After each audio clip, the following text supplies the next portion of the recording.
I wanted to take a few minutes to tell you about a project developed to help Delaware's Division of Fish and Wildlife use information from recreational fishing community to track invasive fish.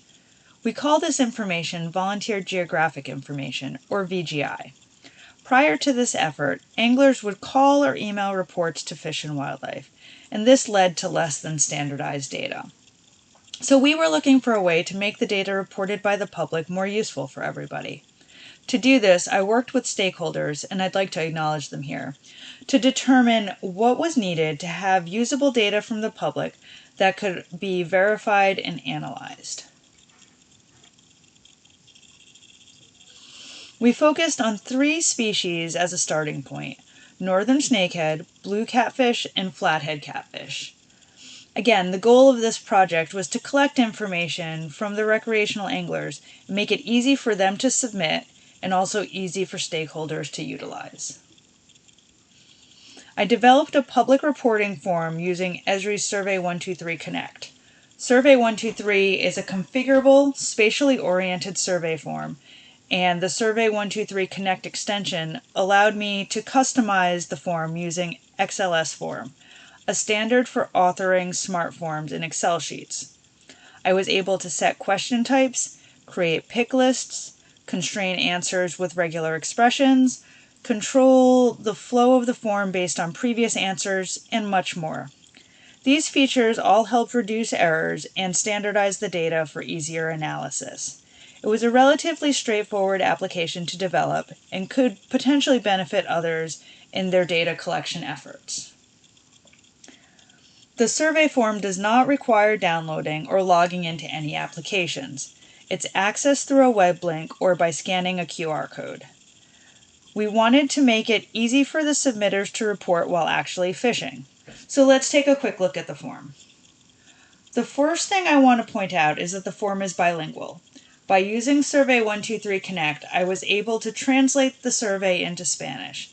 This allows us to reach another demographic that may not submit via conventional methods. The survey collects basic information about the reporter, but you'll note that much of the information is not required, so the reporter can remain anonymous. This next section is about the fish. I've provided links to Fish and Wildlife fact sheets so the reporter can be certain about what they are reporting.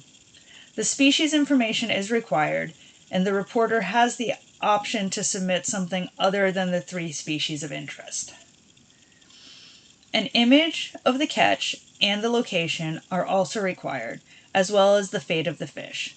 Delaware does not want these fish being released.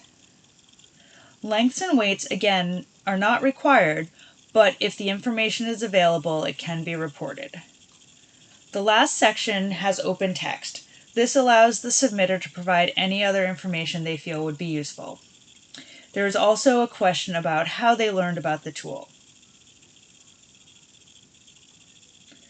Before any submitted data is integrated into the dataset, there is a verification process performed by Fish and Wildlife staff. This experience builder shows all of the applications that have been developed for this project. There is the public survey, which you've already seen, a verification tool, a detailed dashboard, a print map and export tool, a staff reporting tool, and a public story map, which we're going to take a look at now.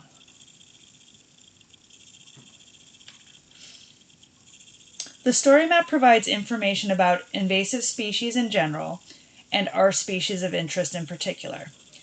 The verified submissions are all displayed within dashboards and filtered by species. Details are limited to non-sensitive overview information and summaries so the public can learn where these species are being found and what they can do to help slow the spread without impacting privacy. I hope that these efforts will continue to aid our stakeholders, educate the public, and maybe inspire others to engage the public to assist in data collection to solve problems.